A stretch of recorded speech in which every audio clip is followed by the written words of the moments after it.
Yeah. I've been told you can. I'd like to understand what that. Go ahead, Andrea. Actually, the memo that came out last week from FNS made it very clear. Any state that attempts to do that, first of all, will not be reimbursed, and it will that money will never be seen again by the state that does that. It is strictly a federal program. It is fully federally funded. The way that, and my staff director is actually here, so he can fill in where I may leave some gaps. The way that SNAP works is that we determine eligibility as states. The money goes directly from the federal government based on that eligibility to the vendor that almost every state works with in order to load the SNAP cards, and the money goes to the SNAP recipients.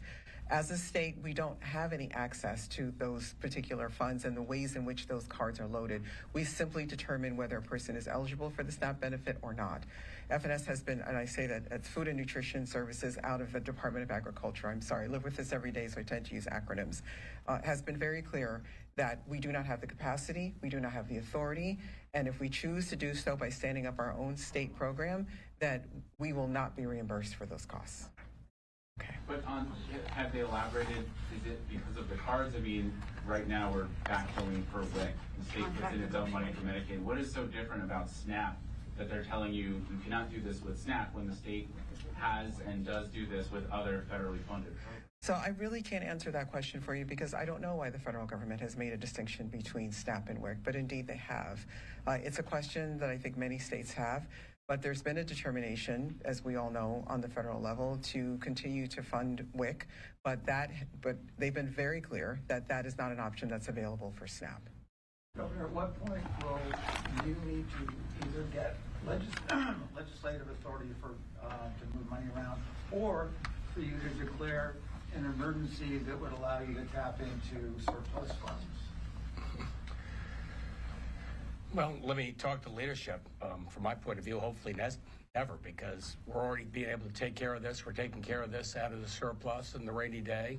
We're going to have a deficiency. If this goes on too long, we'll be able to make up the difference that way as well. So I think we've got a strategy in place that works pretty well. Can I ask you a quick question?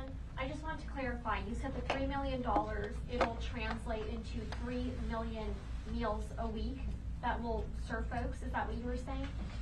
You would say even more than that, wouldn't you? Yeah, $3 million. Every dollar usually equals about 2 meals, so it would be 3 million meals. $3 million over 2 weeks would be 6 million meals over 2 weeks. I think we got to be clear about what the time frame is here. This isn't ad infinitum. So right. So 6 million meals over the course of 2 weeks. Okay, that was going to be my next question. Yep. Thank you. I thought you said 3 weeks at the beginning of your remarks. You said now 2. And by the way, if you're doing the math, Jason is delivering a meal at about 1/8 the cost of what SNAP is doing. Jason, can you explain? Okay, I understand. For $3 million, you can buy more food. Mm-hmm.